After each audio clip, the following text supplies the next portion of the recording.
ചായക്കടിയായിട്ട് ഉണ്ടാക്കാൻ വേണ്ടിയിട്ട് പോകുന്നത്. അപ്പോൾ ഇന്ന് നമ്മൾ ഉണ്ടാക്കുന്നത് അരിപ്പൊടി കൊണ്ട് വടയാണ് ഉണ്ടാക്കുന്നത്. ഇത് റെഡിയാക്കിയിട്ട് എടുക്കാൻ വേണ്ടിയിട്ട് അരിപ്പൊടി നമുക്കിപ്പോൾ വറുത്ത അരിപ്പൊടിയോ അല്ലെങ്കിൽ വറുക്കാത്ത അരിപ്പൊടിയോ അല്ലെങ്കിൽ പുട്ടുണ്ടാക്കണത്, ഇടിയപ്പം ഉണ്ടാക്കണത്, അപ്പമൊക്കെ ഉണ്ടാക്കണ ഏത് ടൈപ്പ് അരിപ്പൊടി ആയിരുന്നാലും കുഴപ്പമില്ല. ഇതേപോലെ അരിപ്പൊടി വെച്ചിട്ട് വട ഉണ്ടാക്കിയിട്ടുണ്ടെങ്കിൽ നല്ല ക്രിസ്പി ആയിട്ടിരിക്കും, കഴിക്കാൻ വേണ്ടിയിട്ട് നല്ല ടേസ്റ്റാണ്. അപ്പോൾ നിങ്ങളെല്ലാവരും ട്രൈ ചെയ്ത് നോക്കാം. ട്രൈ ചെയ്ത് നോക്കിയിട്ട് ഫീഡ്ബാക്ക് പറയാൻ വേണ്ടിയിട്ട് മറക്കരുത്. പിന്നെ ഞാൻ കഴിഞ്ഞ ദിവസം ബ്രെഡ് ഇല്ലാണ്ട് സാൻഡ്വിച്ച് ഉണ്ടാക്കുന്നത്, റവയും കൊണ്ട് സാൻഡ്വിച്ച് ഉണ്ടാക്കുന്ന ഒരു വീഡിയോ അപ്ലോഡ് ചെയ്തിട്ടുണ്ടായിരുന്നു. അപ്പോൾ നിങ്ങൾ കുറച്ച് പേരൊക്കെ ട്രൈ ചെയ്ത് നോക്കിയിട്ട് നല്ല ടേസ്റ്റ് ഉണ്ടായിരുന്നു എന്ന് പറഞ്ഞു. അപ്പോൾ നിങ്ങൾ കാണാത്തവരുണ്ടെന്ന് വെച്ചിട്ടുണ്ടെങ്കിൽ വീഡിയോ കണ്ടു നോക്കുക, എന്നിട്ട് അതേപോലെ ട്രൈ ചെയ്ത് നോക്കാം. ശരിക്കും കഴിക്കാൻ വേണ്ടിയിട്ട് നല്ല ടേസ്റ്റാണ്. ഇപ്പോൾ ബ്രെഡൊക്കെ കടയിൽ കിട്ടാണ്ട് വരുമ്പോൾ സാൻഡ്വിച്ചൊക്കെ കഴിക്കുമെന്ന് വെച്ചിട്ടുണ്ടെങ്കിൽ അതേപോലെ സാൻഡ്വിച്ച് കഴിച്ച് നോക്കാം. ബ്രെഡ് വെച്ചിട്ട് സാൻഡ്വിച്ച് ഉണ്ടാക്കുന്നതിനേക്കാളും നല്ല ടേസ്റ്റിലിരിക്കും. പിന്നെ നിങ്ങളെല്ലാവരും സുഖമായിട്ടിരിക്കുന്നു വിചാരിക്കണം. ഇവിടെ ഞങ്ങളെല്ലാവരും സുഖമായിട്ടിരിക്കണം. അപ്പോൾ നമുക്കൊട്ട് സമയങ്ങൾ തന്നെ നമ്മുടെ അരിപ്പൊടി കൊണ്ടാണ് നല്ല മുരിഞ്ഞ വട നമുക്ക് റെഡിയാക്കിയിട്ട് എടുക്കാം. ഇനി നമുക്ക് ഇത് റെഡിയാക്കാൻ വേണ്ട സാധനങ്ങൾ എന്തൊക്കെയാന്ന് നോക്കാം. അപ്പം ഞാനിവിടെ 1 കപ്പ് അരിപ്പൊടി എടുത്തിട്ടുണ്ട്. അത് വറുത്ത അരിപ്പൊടിയോ വറുക്കാത്ത അരിപ്പൊടി ആയിരുന്നാലും എങ്ങനത്തെ അരിപ്പൊടി ആയിരുന്നാലും കുഴപ്പമില്ല. ഇപ്പോൾ നിങ്ങളുടെ അടുത്ത് അരിപ്പൊടി ഇല്ലയെന്ന് വെച്ചിട്ടുണ്ടെങ്കിൽ പച്ചരി ഉണ്ടല്ലോ, പച്ചരി ഫസ്റ്റ് നന്നായിട്ട് കഴുകുക. എന്നിട്ട് ഒന്ന് വെള്ളം കളഞ്ഞിട്ടൊന്ന് ഡ്രൈ ആക്കിയിട്ട് എടുക്കുക. എന്നിട്ട് മിക്സിയിലിട്ടിട്ട് നന്നായിട്ട് പൊടിച്ചിട്ടെടുക്കുക. അങ്ങനെയുള്ള പൊടിയായിരുന്നാലും കുഴപ്പമില്ല. അല്ലെങ്കിൽ നമ്മൾ കടയിൽ നിന്ന് റെഡിമെയ്ഡായിട്ട് വാങ്ങുന്ന പൊടിയോ പുട്ടിൻ്റെ പത്തരിയുടെ ഏത് പൊടിയായിരുന്നാലും കുഴപ്പമില്ല. അപ്പോൾ ഞാനിവിടെ 250 ml കപ്പിൽ 1 കപ്പ് പൊടിയാണ് എടുത്തേക്കുന്നത്. അപ്പോൾ മെഷീൻ കപ്പ് തന്നെ വേണമെന്നില്ല കേട്ടോ. നമ്മൾ ചായ കുടിക്കുന്ന ഗ്ലാസ്സിൽ 1 ഗ്ലാസ് അരിപ്പൊടി എടുക്കുക. ഞാനിവിടെ ഒരു 3/4 കപ്പ് തൈര് എടുത്തിട്ടുണ്ട്. അപ്പോൾ നിങ്ങൾ എടുക്കുന്ന തൈരിന് നല്ല പുളിയുള്ള തൈരാന്ന് വെച്ചിട്ടുണ്ടെങ്കിൽ 1/2 കപ്പ് തൈര് മതിയാവും. നമുക്ക് വടയിലേക്ക് ചേർക്കാൻ വേണ്ടിയിട്ട് ഞാനിവിടെ ഒരു മീഡിയം കഷ്ണം ഇഞ്ചി നല്ല പൊടിയായിട്ട് കട്ട് ചെയ്തിട്ട് എടുത്തിട്ടുണ്ട്. പിന്നെ പച്ചമുളക് നിങ്ങളുടെ എരിവിനനുസരിച്ചിട്ട് ചേർക്കുക, അതും നല്ല ചെറുതായിട്ട് കട്ട് ചെയ്തിട്ട് എടുക്കുക. പിന്നെ കുറച്ച് സവോള നല്ല പൊടിയായിട്ട് കട്ട് ചെയ്തിട്ടുണ്ട്. പിന്നെ മല്ലിയില ഉണ്ടെന്ന് വെച്ചിട്ടുണ്ടെങ്കിൽ ചേർക്കുക, മല്ലിയില ഇല്ലെങ്കിൽ ചേർത്തില്ലെങ്കിൽ കുഴപ്പമില്ല. അപ്പോൾ നമ്മുടെ അടുത്ത് കറിവേപ്പില ഉണ്ടാവുമല്ലോ, അപ്പോൾ കറിവേപ്പില ചേർക്കുക. പിന്നെ അതേ കുറച്ച് കുരുമുളക് ചതച്ചെടുത്തത്.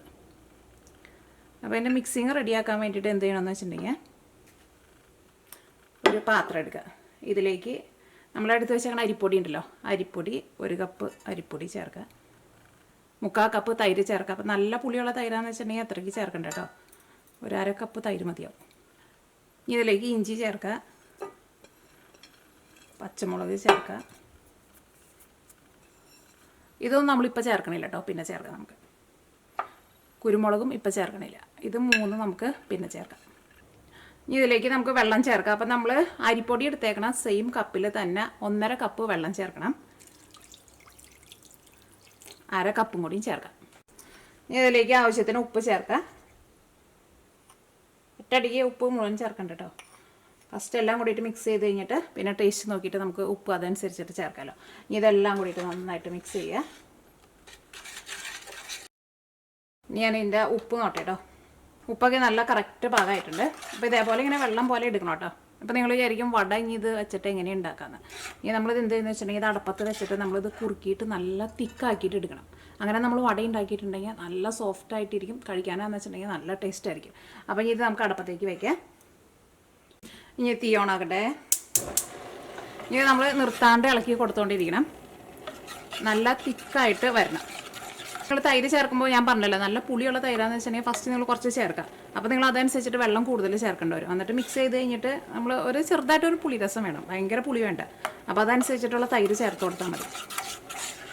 അപ്പോൾ അരിപ്പൊടി ഇല്ലയെന്ന് വെച്ചിട്ടുണ്ടെങ്കിൽ പച്ചരി ഫസ്റ്റ് ഒന്ന് കഴുകണമല്ലോ. ഒന്ന് കഴുകി കഴിഞ്ഞ് കഴിഞ്ഞിട്ട് ഒരു തോർത്തുമുണ്ടില്ല അല്ലെങ്കിൽ ഒരു എന്തെങ്കിലും ഒരു തുണിയിലേക്ക് ഇടുക. എന്നിട്ട് വെള്ളം ഒന്ന് വലിഞ്ഞ് കഴിഞ്ഞ് കഴിയുമ്പോൾ നന്നായിട്ട് അങ്ങനെ ഉണങ്ങാൻ വേണ്ടിയിട്ട് നിൽക്കണ്ട. വെള്ളം ഒന്ന് വലിഞ്ഞ് കഴിഞ്ഞ് കഴിയുമ്പോൾ മിക്സിയിലിട്ടിട്ട് നന്നായിട്ട് പൊടിച്ചിട്ടെടുക്കുക.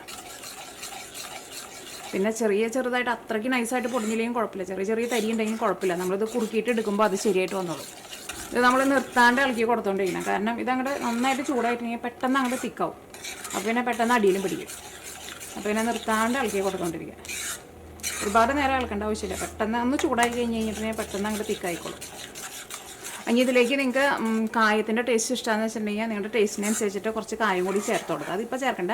ഇനി നമ്മളിതിലേക്ക് സബോളയൊക്കെ ചേർത്തിട്ട് ഇതൊന്നും കൂടി നന്നായിട്ട് കുഴച്ചിട്ട് എടുക്കും ആ സമയത്ത്. അപ്പം എൻ്റെ അടുത്ത് ഇപ്പോൾ കായത്തിൻ്റെ പൊടി കൂടി ഇല്ല, അതുകൊണ്ടാട്ടോ ഞാൻ ചേർക്കാത്തത്. അല്ലെങ്കിൽ കുറച്ച് കായത്തിൻ്റെ പൊടി കൂടി ചേർക്കാം. അപ്പോൾ നല്ലൊരു മണവും നല്ലൊരു ടേസ്റ്റൊക്കെ ഉണ്ടാവും. അപ്പം എൻ്റെ അടുത്ത് കായയുടെ മുഴുവനായിട്ടുള്ള കട്ടയാണ് ഇരിക്കുന്നത്. അതേ തിക്കായി തുടങ്ങിയിട്ടുണ്ട്. ഇനി ഞാനിവിടെ തീ ഒന്ന് കുറച്ച് വയ്യാണ്.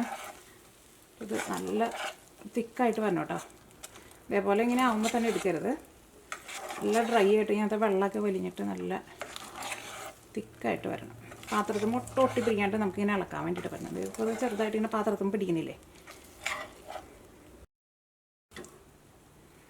അങ്ങനെ ഇളക്കുമ്പോൾ പാത്രത്തിന്മേൽ നന്നായിട്ട് ഇങ്ങനെ വിട്ട് വരണം. അപ്പോൾ ഈ സ്റ്റേജ് എത്തുമ്പോൾ നിങ്ങൾ തീ കുറയ്ക്കാൻ വേണ്ടിയിട്ട് മറക്കരുത് കേട്ടോ. തീ നന്നായിട്ട് കുറച്ച് വയ്ക്കണം, അല്ലെങ്കിൽ പെട്ടെന്ന് അടി പിടിക്കും. ഇപ്പോൾ ഇത് പാത്രത്തിന്മേൽ നോക്കി നന്നായിട്ട് വിട്ട് വരണുണ്ട്. ഇതേപോലെ ഇങ്ങനെ വരണം. അപ്പോൾ ഈ നമുക്ക് തീ ഓഫ് ചെയ്യാം. ഇനി ഇത് നമുക്ക് ചൂടാറാൻ വേണ്ടിയിട്ട് വെയിറ്റ് ചെയ്യാം. ഇത് ചൂടാറി കഴിഞ്ഞ് കഴിയുമ്പോൾ ഇരുന്നിട്ട് ഒന്നുകൂടി തിക്കായിട്ട് വരും കേട്ടോ. അപ്പോൾ പെട്ടെന്ന് തിക്കാവുമ്പോൾ തന്നെ ഓഫ് ചെയ്യരുത്, പാത്രത്തിന്മേൽ പിടിക്കാണ്ട് അങ്ങോട്ട് വിട്ടു പോരണം. സിങ്ങ് ചെറുതായിട്ടൊന്ന് ചൂടാറിയിട്ടുണ്ട്, ഒന്നും കൂടി ഒന്ന് ചൂടാറാനുണ്ട്. പക്ഷേ നമുക്ക് ഇനി ഇതിലേക്ക് മറ്റേ സബോളയൊക്കെ ചേർത്തിട്ടൊന്ന് മിക്സ് ചെയ്യണമല്ലോ. അത് കഴിഞ്ഞിട്ട് ഒന്നും കൂടി ഒന്ന് ചൂടാറാൻ വേണ്ടിയിട്ട് വയ്ക്കാം. അപ്പോൾ ഞാനിതിലേക്ക് നോക്കി കുറച്ച് കുരുമുളക് ചതച്ചെടുത്തത് ചേർക്കുന്നുണ്ട്. പിന്നെ മല്ലിയിലയും ചേർക്കുക, സവോളയും ചേർക്കുക. അപ്പോൾ മല്ലിയിലയിലാണെന്ന് വെച്ചിട്ടുണ്ടെങ്കിൽ കറിവേപ്പില ചേർത്തോ. ഒരു കളറിന് വേണ്ടിയിട്ട് ഒരു നുള്ളു മഞ്ഞൾപ്പൊടിയും ചേർക്കാം. ഇനി നമുക്ക് ഇതെല്ലാം കൂടിയിട്ട് നന്നായിട്ട് മിക്സ് ചെയ്യാം.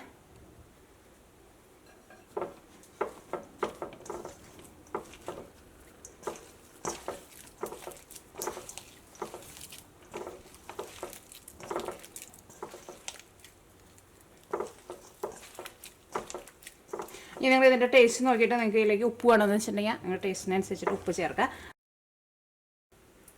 ഇതിപ്പോൾ നമ്മുടെ കൈമ ഒട്ടിപ്പിടിക്കാനുണ്ട്. നന്നായിട്ട് ചൂടാറി കഴിഞ്ഞിട്ട് പിന്നെ നമ്മൾ കൈമ വെള്ളം നനച്ചിട്ട് നമ്മൾ ഇങ്ങനെ ഓരോ ഉരുളയാക്കിയിട്ട് എടുക്കുമ്പോൾ നമ്മുടെ കൈമ ഒട്ടിപ്പിടിക്കില്ല കേട്ടോ. കാരണം ഭയങ്കര വെള്ളം പോലെ ഇരിക്കരുത്, വെള്ളം നന്നായിട്ട് ഡ്രൈ ആയിട്ട് വേണം കേട്ടോ നമ്മൾ ഇത് എടുക്കാൻ വേണ്ടിയിട്ട്. പാത്രത്തിന്മേൽ നന്നായിട്ട് വിട്ട് വരണം. അപ്പോൾ നല്ല പരന്ന പാത്രത്തിലാണെന്ന് വെച്ചിട്ടുണ്ടെങ്കിൽ കുറച്ചും കൂടി നല്ല ഈസി ആയിട്ട് നമുക്ക് ചെയ്യാൻ വേണ്ടിയിട്ട് പറ്റും കേട്ടോ. ഞാൻ കുറച്ച് കുഴിയുള്ള പാത്രത്തിലല്ലേ ചെയ്തത്. അപ്പോൾ ഇത് നമുക്കൊരു 10 മിനിറ്റ് ഇതൊന്ന് റെസ്റ്റ് ചെയ്യാൻ വേണ്ടിയിട്ട് വയ്ക്കാം. അപ്പോഴേക്കും ഒന്നും കൂടി ഒന്ന് ചൂടാറിയിട്ട് വരും. അപ്പോൾ ഇത് നമ്മൾ 10 മിനിറ്റ് റെസ്റ്റ് ചെയ്യാൻ വേണ്ടിയിട്ട് വെച്ചിട്ടുണ്ടായിരുന്നു. ഇനി നമുക്കിത് വടയുടെ ഷേപ്പ് ആക്കിയിട്ട് എടുക്കണം. അപ്പോൾ അതിന് മുമ്പായിട്ട് നമ്മുടെ കൈമ പിടിക്കാതിരിക്കാൻ വേണ്ടിയിട്ട് കുറച്ച് വെള്ളം ഒന്ന് തൂത്ത് കൊടുക്കുക കൈമ.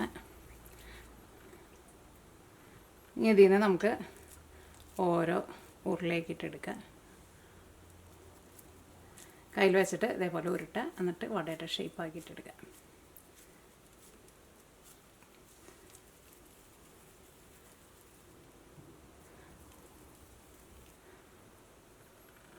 ഇനി നമ്മുടെ ഈ ചൂണ്ടാണിവറിൽ ഒന്ന് വെള്ളത്തിൽ മുക്കിയിട്ടുണ്ട്. അതിൻ്റെ സെൻറ്ററിൽ ഇങ്ങനെ ഒന്ന് കുഴിച്ച് കൊടുക്കാം.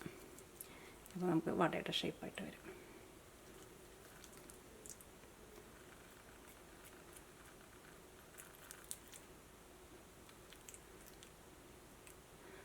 ഇതേപോലെ. അപ്പോൾ ബാക്കിയുള്ളതെല്ലാം നമുക്ക് ഫസ്റ്റ് ഇതേപോലെ റെഡി ആക്കിയിട്ട് വെച്ചിട്ട് നമുക്ക് എണ്ണയിലിട്ടിട്ട് പൊരിച്ചിട്ടെടുക്കാം കേട്ടോ. അപ്പോൾ എല്ലാവരും നമുക്ക് ഇതേപോലെ ഇങ്ങനെ ഷേപ്പ് ആക്കിയിട്ട് എടുക്കാം. പിന്നെ ഓരോ പ്രാവശ്യം നമ്മൾ മാവ് എടുക്കുമ്പോഴും കൈ വെള്ളത്തിൽ നനയ്ക്കണം, അല്ലെങ്കിൽ കൈ ഒട്ടി പിടിക്കും.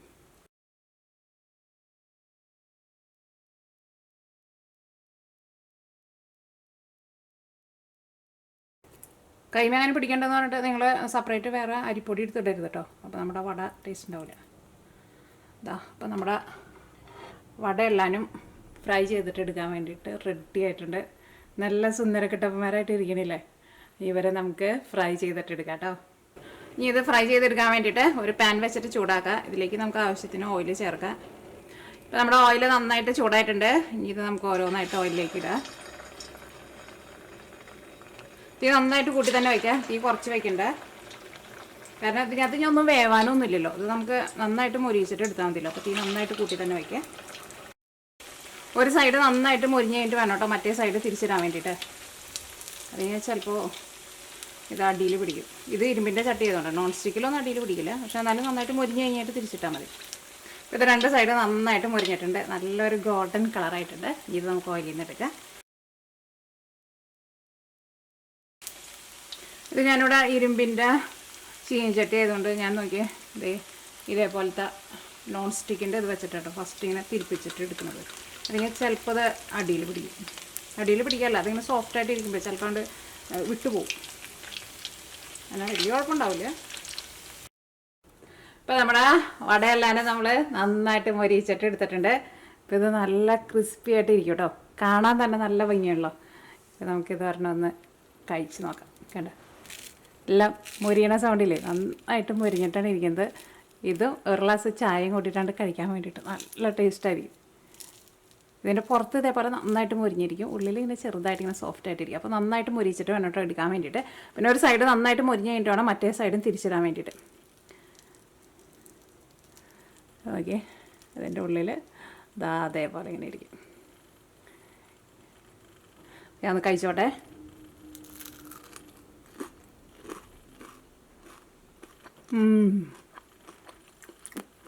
നല്ല ടേസ്റ്റ്. ഇത് കഴിക്കാൻ വേണ്ടിയിട്ട് വേറെ ചട്നിയുടെ ഒന്നിൻ്റെ ആവശ്യമില്ല. നമ്മൾ ആ തൈര് ചേർത്തണ്ടല്ലോ, അതുകൊണ്ട് തന്നെ ചെറുതായിട്ടൊരു പുളിരസമൊക്കെ ഉണ്ട്. വെറുതെ തന്നെ കഴിക്കാൻ വേണ്ടിയിട്ട് നല്ല രസമാണ്. അപ്പോൾ നിങ്ങളെല്ലാവരും ട്രൈ ചെയ്ത് നോക്കുക. ട്രൈ ചെയ്ത് നോക്കിയിട്ട് ഫീഡ്ബാക്ക് പറയാൻ വേണ്ടിയിട്ട് മറക്കരുത്. അപ്പോൾ നമുക്ക് നാളെ വേറൊരു പുതിയ റെസിപ്പിയായിട്ട് വരാം.